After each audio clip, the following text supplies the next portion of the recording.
I was going to say, your Yeah. screen's not that good, Julian. Oh, come on, mate. Now listen, now, Dan, the whole self-deprecating thing, mate, it doesn't suit you. You're gonna have to go for a different philosophical approach, mate. What do you mean? It's easier to talk, shit about yourself than to talk yourself up and then disappoint people, right? All right, so I'm just gonna Yeah. tell everybody in advance. This session is being recorded, Dan. So language, please, mate. No children. Sorry, I do apologize. Yes, thank you for reminding me, Julian. I got you back.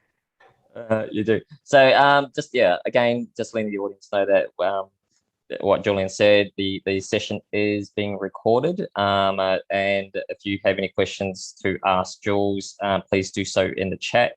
We'll get to you as we can. And then, that's pretty much it. Otherwise, if you could all mute yourself, and then if you do have a question, then unmute yourself and just ask that way. There is no security points associated with this particular chat because I'm too lazy to go and seek it from both the industry bodies, but it is a learning experience. So hopefully we all have fun here. Just remind you guys as well with regards to the learning environment. We do have another weekly quiz that will be open at 8 a.m. tomorrow, which closes at 5 p.m. Monday Eastern Standard Time. The person with the highest score on their first try will win a $100 gift voucher.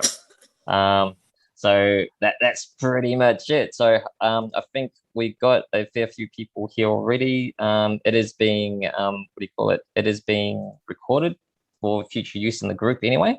So shall we get the show on the road, Jules? Yeah, let's hit it. Let's hit it. So, Awesome.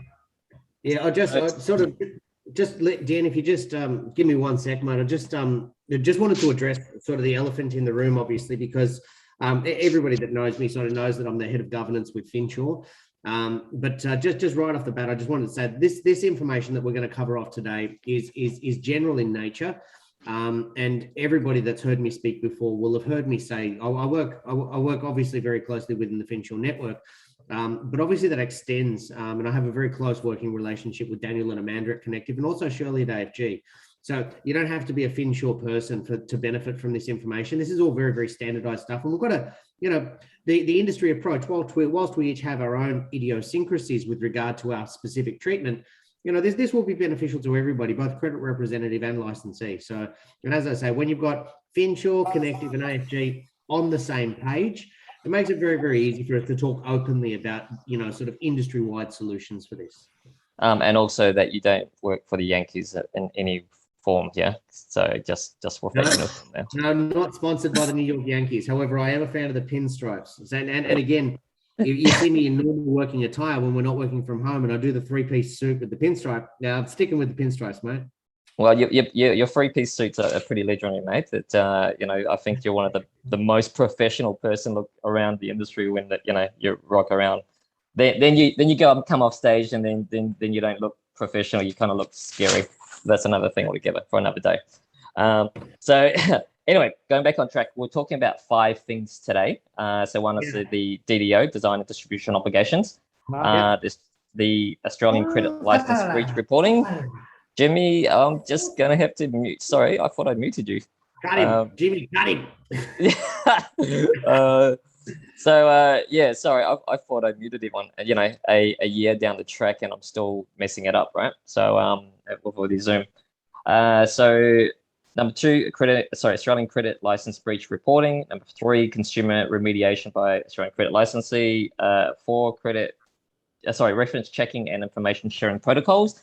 And 5, updated dispute resolution requirements. We do have only 45 minutes on this chat because, as always, if you've been on these things before, I always tell you I keep it short because I'm a cheap bastard, so I'm not going to pay for the expensive Zoom. Plus, after 45 minutes, you do need a toilet break anyway. So we try to jam in as much as we can. If we can't, we'll do another one next week or something. If that's okay. Yeah, easy. Cool. So let's start off. Number 1, DDO. So I think we've chatted about it before, but obviously a few people in the room don't actually know what it is. And it just seems like another heck of a lot of work for brokers, which may be unnecessary. Yeah. Yeah, no, what's you're going right. on here? It's been a long time, mate. It's like a couple when they get back together, things don't quite gel immediately. But it's been a while since we've spoken. So, look, yeah. So DDO. So all of this stuff that's coming in October, and October is an odd date, obviously, for delivery. So we've got October 1 for many of those things, and October 5 for the remaining. The key focus, obviously, so the majority of this stuff, in actual fact, all of this stuff comes from the Hayne Royal Commission. And an expansion of the Financial Services Reform Act from 2001. Now, the goal here is and the regulatory intent, I suppose, is to deliver better customer outcomes. And when we look at DDO, and the MFAA did a fair bit of work with regard to sort of mortgage brokers, and sort of there's some complexities that come with that. So just in approaching DDO, what is it? So DDO obviously is design and distribution obligation. And the reason that we get to this design and distribution obligation, and the lenders, so the product issuer, so rather than lender, we're going to talk about product issuer because it covers all financial products. The product issuer's responsibility to ensure that the consumer falls within a target market determination. Now, if we take that, just that general concept, you've got to identify who this product is for. And then we talk about one of the other obligations, which is the anti-hawking legislation that's been introduced as well. Now, we know hawking and canvassing is the unsolicited offering of products to consumers, and DDO is designed to avoid products being issued to consumers or offered to consumers where they neither want nor need it. So in identifying the target market, you can't offer that. So, and again, when we consider the unsolicited offers and the prohibition of unsolicited offers to consumers, that's where we start to see sort of more of a holistic approach towards the desired outcome. And the outcome is better consumer outcomes. So we look at where did this come from? And we saw some pretty horrendous sort of examples of this throughout the Royal Commission. Now, whilst me personally, anybody that's heard me speak about the Royal Commission before was sort of politically based soapboxing. I didn't agree with any of it. We've called Commissioner Hayne Jared Hayne on a number of occasions. I believe they both should still be in the same place. We all know where Jared Hayne is. For those of us that are in Sydney and Melbourne and Brisbane, might find that funny. So when we look at this, sort of some of the examples from the Royal Commission, where somebody takes out, for example, a home loan, and then, sort of 3 or 4 weeks later, they're systematically targeted with high pressure sales techniques, and they're all of a sudden they're signing up to life insurance and these types of things. And I mean, that's just piss poor behavior, right? So the prohibition against the unsolicited offer of a credit product and the design and distribution obligation, these things work hand in hand. So I want to address, because anti-hawking, we don't need to go into that too much, because unsolicited being unsolicited, when we look back at some of the outcomes from the Royal Commission and being mindful of the fact that we have next year the remuneration review, I mean, Jesus, that's 3 years that have gone by just like that. So we've got the REM review next year, and I know Pete White from the FBAA is working very, very closely with Treasury and Parliament, looking at so many different things that are happening with regard to that REM review. So again, big shout out to Pete, and thanks for that. But when we look at that and the obligation of brokers now, and that consideration under the best interest duty, to ensure that you continue to work with your consumers to deliver the appropriate outcomes and ensure that you're meeting their both medium-term and long-term goals, there is no unsolicited call when it comes to the management of your back book and the management of your consumers in that fashion. It's not unsolicited because you've made a commitment to them that you're going to touch base with them. So there's no need for concern from a mortgage broker perspective.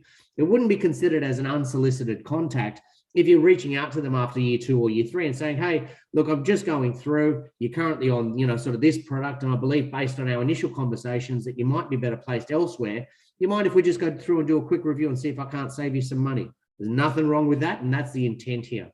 Now, talking directly to DDO, which is where we started, so I've managed to waffle for 10 minutes and not even address the point. Welcome back to a little bit. So in addressing now DDO, what is DDO? So the design and distribution obligation and the target market determination.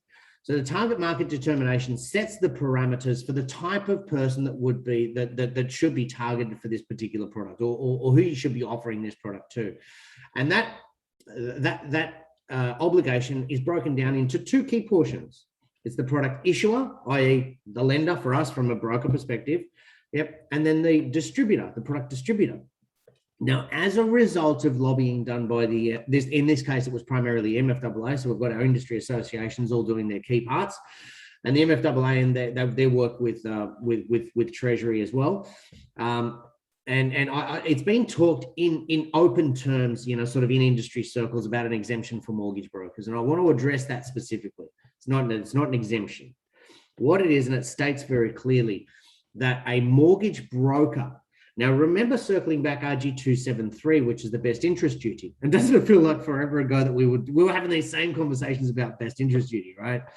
And hey, look, whilst I digress, I don't do that often. It wasn't that bad. Truth is, it wasn't that bad. There has been a lot more work involved, sort of from a documentation perspective, but that's just meeting expectation, sort of legislative reform. So in addressing this sort of the DDO perspective, and the mortgage broker provision. So the definition of a mortgage broker in RG 273, which has now been extended and written into the NCCP. So there's been some significant amendments.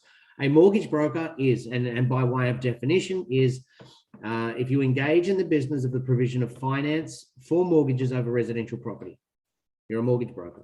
And if you meet that definition, so i.e. if you do mortgages and diversified assets / commercial / whatever else, if you're doing mortgages and it's part of your general business, then you are a mortgage broker, and you do have to comply with best interest duty. The upside to that is that you don't have to comply with the distributor portion of the DDO.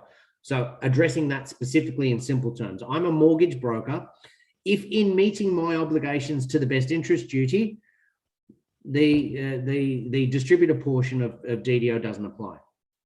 However, this is meeting Treasury and ASIC's expectations. Now, ASIC has been very clear in saying that they're not going to rewrite or amend the law. They're simply saying that this is the way that we're going to interpret it.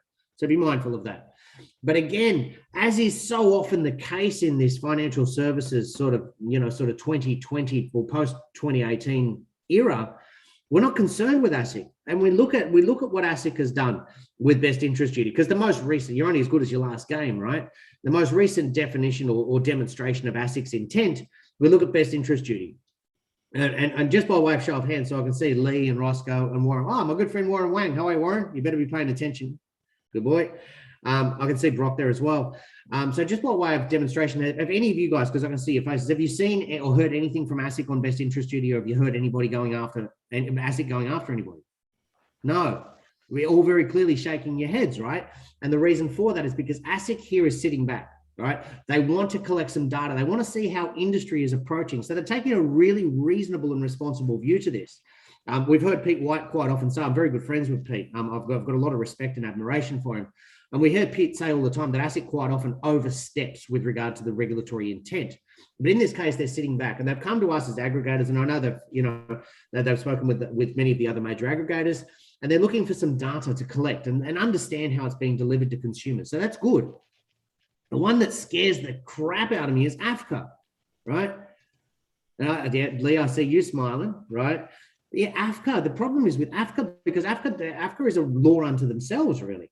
So what we need to be mindful of is, whilst we are entitled to offer a consumer a product where they fall outside the target market determination, and the problem isn't going to be with ASIC. ASIC's not going to come and say, hey, you've done the wrong thing, get out of here. It's with AFCA, because they're going to say, well, hang on a second. The product issuer designed this product to deal specifically with this consumer group. Well, this person's way on left field over here. You gave it to them anyway, please explain. So this is where best interest duty really, really starts to take effect, because we've got to demonstrate, sort of why would we be doing that? Now, the target market determinations, let's walk through the process now. So sort of understanding what it is. The target market determinations, we've been sent, numerous from all over the place. The obligation as the intermediary, so for the aggregator and for you as the broker in the distribution network, we don't have to give the consumer a copy of the TMD. Yeah, my recommendation to everybody is to review these things, have a look at them, and the goal here is to provide a link to the network, or for the distributor to provide a link to everybody, and you'd be able to click on it and read them. But they're pretty broad. As an example, I reviewed one the other day, and this is for a sort of diversified product, and it says if you're aged between 18 and 65, pretty broad. If you're looking between $1,000 and $35,000, which is their minimum and maximum loan amounts. on a loan term between 1 year and 7 years, which is their minimum and maximum loan terms, you fit this target market determination. So they're pretty broad, as you can imagine. Yeah. The other target market determination from that particular lending group said if you're looking for a loan between $1,000 and $65,000, I think it was, or 85, to be secured by a motor vehicle, a caravan, a jet ski, a boat, all of the things that they cover. So it listed their asset classes between this amount and that amount, your age between this age, so they're very, very broad. My recommendation to everybody is review these. They are available on many lenders' websites, but we'll give you some updates, and I'll provide you with some very specific direction on where to find these things sort of closer to the D-Day. But review these things and read them. Familiarize yourself with the target market determination. Once you've read about 6 of them, you'll understand that you've probably read all of them. And let the consumers know that there is a target market determination for each of these products. You're not obligated to provide the consumer. Yeah, so I'm just gonna jump there and ask them, because obviously for most of the brokers and listening in, right, or will watch this at a later date, I think to them, I think that they're leaving the interpretations to somewhat yourself or the industry bodies, but to them, how is it going to affect them personally? Because I mean the TMD, right? So to me, wouldn't that make sense for the aggregator to provide an automatic link when they right? Or because otherwise you're talking about another step that the broker's producing. Hey, this loan with X bank, and then by the way, I can then go get a different link, another PDF, right? So that's a bit more work. So just bear with me, because I understand that that's the way it's sort of coming across at this point in time. But being mindful is that in meeting your obligations to the best interest duty, right? And the key has been in the reform of, and think about it from a hardship perspective. It used to be, if you're having trouble, call us. And then there was an obligation on the lender to consider the customer's personal circumstances. If we take that rhetoric and we apply it in meeting our obligation as best interest duty and meeting the customer's requirements and objectives, we're considering the customer's personal circumstances, and their personal circumstances will trump a generalized target market determination every time. You are not obligated to provide the consumer with a target market determination. That is the product issuer's responsibility, because we have that meeting best interest duty sort of waiver. I'm going to avoid the use of the word exemption for this, because it's not an exemption. Okay. But then just being mindful. So do you have to provide them? No.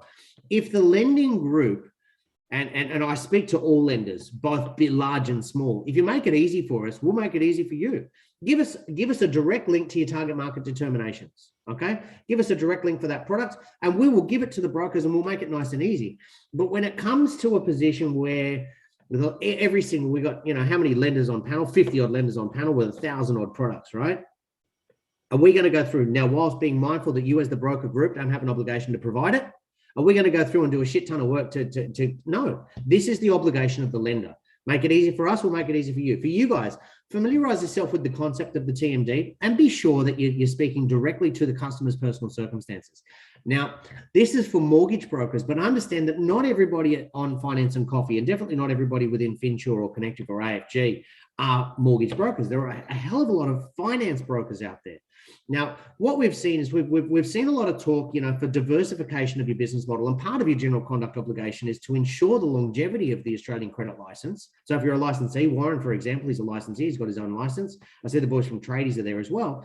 So what we need to consider then is, in creating that longevity and protecting the integrity of the Australian credit license, and we have a diversified field, the best interest duty then applies to everything, not just mortgages.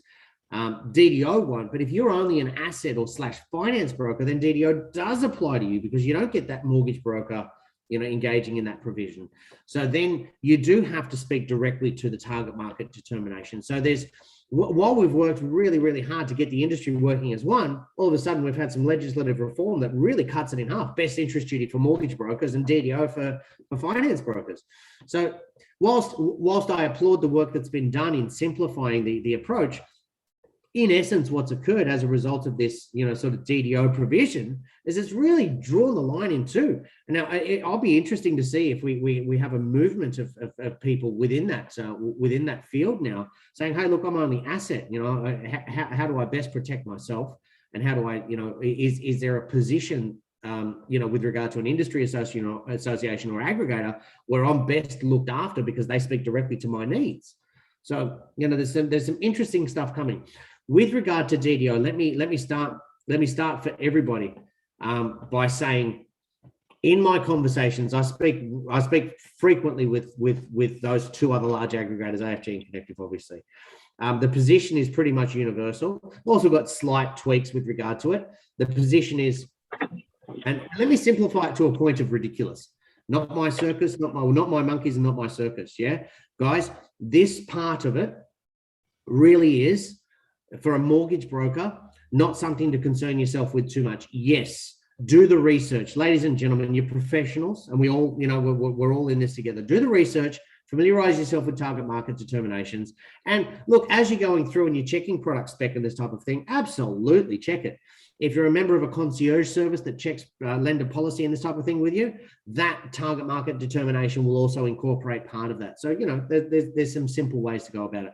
But DDO, not the massive concern that we once thought it would be. But again, even if it was, it's not difficult. The onus now is very much on the product issuer to ensure that they make it simple for us. Now, in their assessment, they need to consider whether or not the person meets the target market determination. And the responsibility obviously will be for the broker to explain, these are the circumstances and this is why. In the general explanation of compared these products and I'm recommending this product for the consumer, you've already spoken to why you're selecting that product, and that would be adequate as long as your notes are sufficient. Okay, awesome. Mate, I'm going to be mindful of time, and because I'm a cheap bastard, let's go on to this question 2. Number 2, ACL breach reporting. So obviously this question applies to businesses like the boys from tradies there that have their own ACLs, but wouldn't apply to anyone that's not an ACL holder. Is that correct? Or yeah, well, as the and just being mindful to the end that as the aggregator, I mean, the group reporting obligation for us is huge, right? It's for all of the representatives. So just because you don't hold your license, if you don't hold your own license, people might have a tendency to sit back and say, oh yeah, whatever. But where we land on this one is there are a number of activities whereby we've previously, sort of not taken such a really specific stance. Mr. White. Speak of the devil, Peter White. Go away, Pete. No. Hey, so Leah's in the room, so be nice. Is she? Leah, call your boss. Tell him to chill.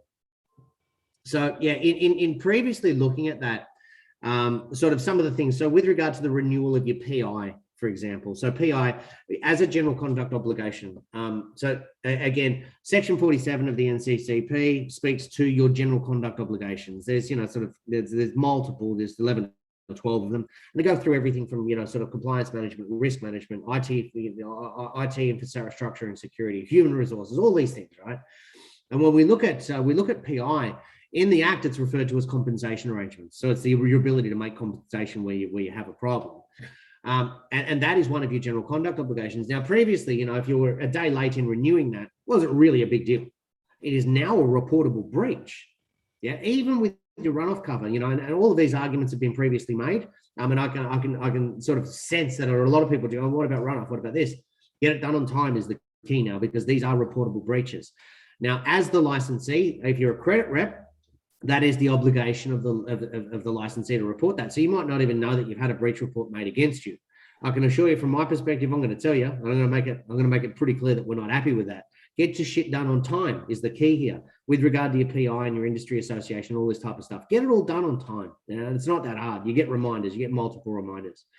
So for the licensees that are in the room, in addition to those general conduct reporting obligations, there are then some pretty specific provisions around misconduct, with regard to fraud, and that leads directly to the consumer remediation provisions as well.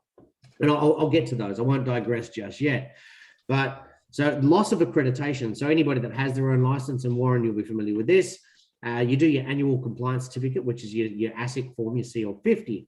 And it goes through and it asks a number of questions. Do you have a policy in place to deal with your compensation arrangements? Yes, I do. Does your business operate with you? Yes, I do. But then it goes through and it says, have you lost an accreditation? Have you had an accreditation with a lender or aggregator suspended or terminated in the past 12 months? Oh, now we saw on Tuesday evening an ASIC media release with regard to one She, We, He. an Australian credit licensee, who failed to report. Now, this is all available in open press, ladies and gentlemen, so we can use the names, it's okay. And if you mess with the industry messes back. So what's happened in this case is Mr. He failed to report on a couple of occasions the loss of accreditations due to conduct. Yeah, so it's the unsatisfactory applications being sent through. So the report doesn't cover any of that, so we'll stop that. But bottom line is he didn't report it. He's now facing criminal charges. Yep, because it is via the Department of Public Prosecution. They're after him. Yep. So it's absolutely imperative you get this stuff right if you have an accreditation suspended or terminated. Now, with regard to the breach reporting, it's slightly different because the lenders quite often, particularly now in this best interest duty era, they will suspend an accreditation of someone who hasn't submitted an accreditation, an application for say 12 months or 18 months or whatever their set parameter time frame is, right? And all you need to do is do some training in order to have that reinstated. You know, just do the online course again, and we'll take apps from you. But it's been 2 years, and we're not convinced that you're still familiar with our product suite. And that's a good move for industry. That's not bad. Yeah. So what we see here is a revocation of accreditation with immediate reinstatement is not a reportable breach. But for example, you know, NAB, for example, they do these meetings with the aggregator and with the broker, and they say, look, we've received these applications, and you didn't do reasonable inquiries, you didn't do this, you didn't do that. That is absolutely, if you lose an accreditation based on quality of submission and submission of documents that have been falsified, whether you did it or not, you know, you haven't met your obligation, and that is a reportable breach.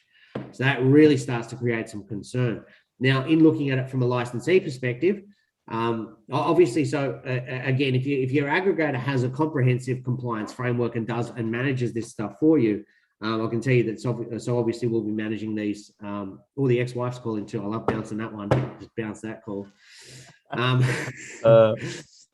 Thank you. So, sorry. Yeah, we will manage the outcomes. Everybody. Sorry, guys. For those people that aren't with Finsure, I'll explain. My ex-wife, Samantha, is the head of compliance at Finsure, and we have a fantastic relationship. So please, no nasty messages on my Facebook. Oh, you've got to be nice to your ex-wife. I love her to death. I admire her to pieces. Don't sweat me on this one. For me, I just admire it because the fact that, you know, you still have a working relationship. I'm still married to my wife, and, you know, it's pretty tense these days. Yeah. Well, we've got 10 minutes left, unfortunately, for this session.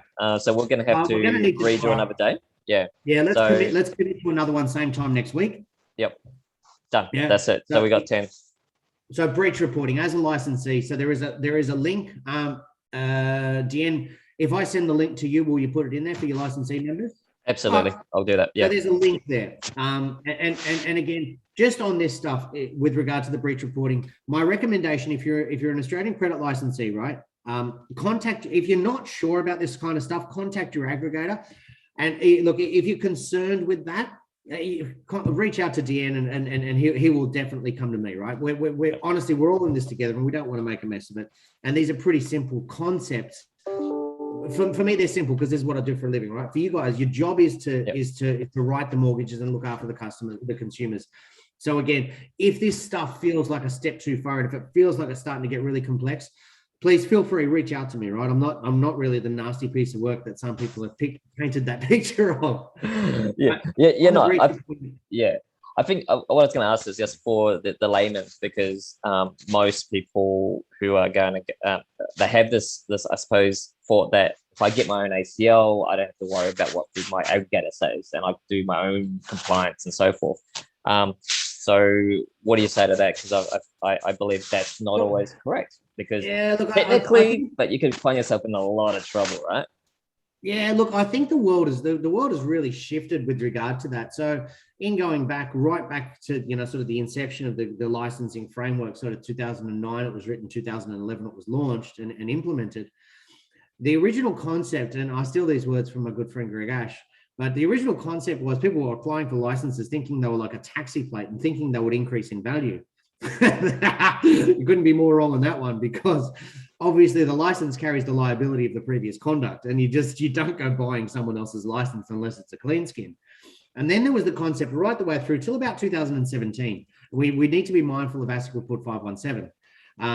But the concept at that point in time was hey, I can get my license if I want to go off panel, or if I don't want to comply with a lender's framework. Yeah, I don't want to have to get 3 months bank statements on every deal. You know, there's this type of thing. So you get your own license. Hey, I can do my own thing. But then obviously, so ASIC statements that we expect greater oversight, and I'm not the only person that remembers this, greater oversight by aggregators and lenders. Yep. So at that point in time, and that's when we started to implement our framework. So the Finsure framework is for members. It's not for reps or licensees. It's for everybody. It covers everybody. And it's a pretty simple process, including your general conduct obligations. So now really, the only reason that you would really want to be considering your own license is if you're scalable and sizable. If your size is scalable and you're considering, you know, sort of the opportunity to sell the business or something like that, the complete independence is a really good move. The next part really, and then the only reason I can think of is if you wanted to go off panel. Now, again, being mindful, you might be able to get a specific exemption. I can't remember the last time I granted an exemption. My position is you want to go off panel, you want to run that risk, you get your own license and you make it your risk. I'm not taking that pill. I will not swallow that pill for you. The due diligence that's involved from an aggregator perspective to approve a lender or a partner to come on panel is huge. And the liability aspects are massive. So if you want to run that risk, then you need to have your own license. And that's really the only consideration I would take. Once you've got that, then these additional obligations come into play. And again, unless there is a comprehensive framework to assist you in dealing with that, because your job, and like I said before, your job is write the loans. Your job is look after the customers. You don't want to concern yourself with all this additional stuff, you know, unless you want to pay me for it. I'm looking for a job. No, you know, I mean, it's quite costly. So unless you've got someone taking care of that for you, and there are a couple of options, unless you've got someone taking care of that for you, you know, it's a consideration that might be one step too far. Yep. So into the last 5 minutes, I probably won't go on to the next question that was on the agenda, only because we probably won't go through it. We've got the audience right now. If you guys have any questions to ask Jules, please do so now, because it's not often that we get Jules online to have a chat to the community like this, because, you know, he's a very busy man. So I'm very appreciative of your time, mate. It's pretty awesome, because and I always appreciate the fact that, you know, from you know, risk and compliance is essentially it's friggin' boring, damn boring, right? But to have it conveyed to the community as well in the way that you do, it's just fantastic, because it's just breaking it down so that the average person understands it, right? Because it is something that's technical, something that is, for the most part, you know, I don't think that you have time as a normal broker to actually worry about this. This is why we're going through these, you know, through big aggregators and so forth, or aggregators in general, just a lot. Yeah.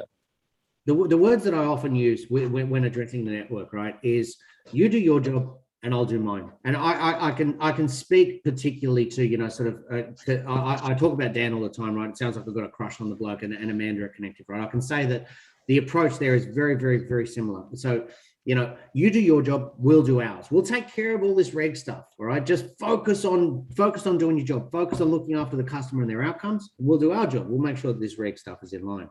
Now, just on that, if anybody has any questions, just chime in now. And with regard to feedback, I'm only open to positive feedback, okay? You got one person saying that's interesting. Yep, Luke McKill, I believe that's it. Yep, that's interesting. That's pretty cool. Thank you, Luke. We'll try to get Jules on next week as well, around about the same time, to go through the rest. Yeah. While we're going through this, if there aren't any questions, I will just address. So I saw a post recently, and I did say we'd have a chat about it at the end, just with regard to, I think it was someone posting about an aggregator saying performance incentives for staff of the business. You remember that? Yes, it was a couple of weeks ago. Yeah, it was a couple of weeks ago. Again, this type of stuff, ladies and gentlemen, it all relates back to Royal Commission.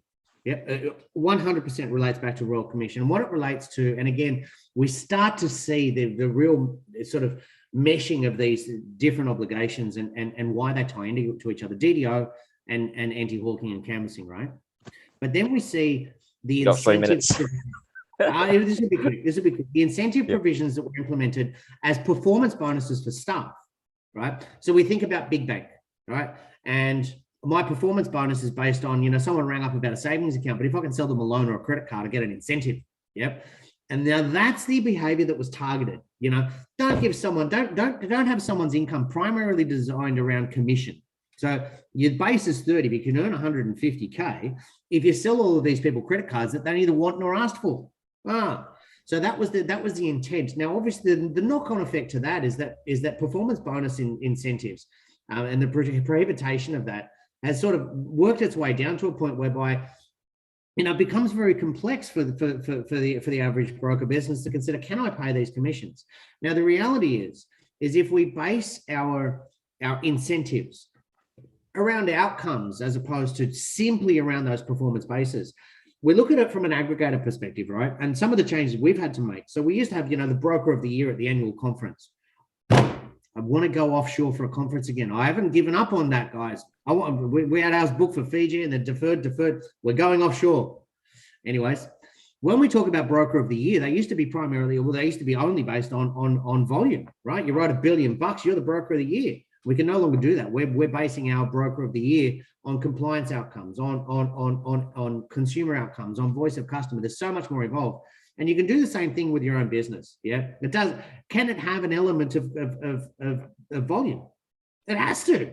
It's a key performance indicator of your business, but not primarily. Have a look at some of the other stuff, the quality of the work that's being done, the quality of the outcome. If anybody that still has questions about that, please shoot them through to Deanne and I will respond to each and every one of them, unless there's like thousands and then I'll just, disappear. 1 minute. So Lee's got a question in the chat. What I'll do is I'll send that question to you via email and I'll get it back to Lee as well. Yeah, sure.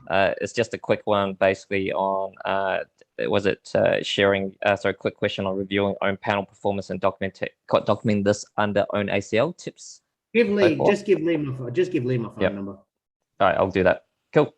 Easy. Apart from that, everyone, thank you so much for joining in today. It is again one of those sessions that does not have CPD points because I'm too lazy to apply for it. But I'm pretty sure I'll get it for you. Right there, Leah. CPD was CPD worthy. Yeah. FBAA but again, I'll get this posted up in the meantime. Thank you very much. I'll see if we can actually rearrange this for another time next week, Jules. Very appreciative. Absolutely. Same time next week. Let's go through the rest.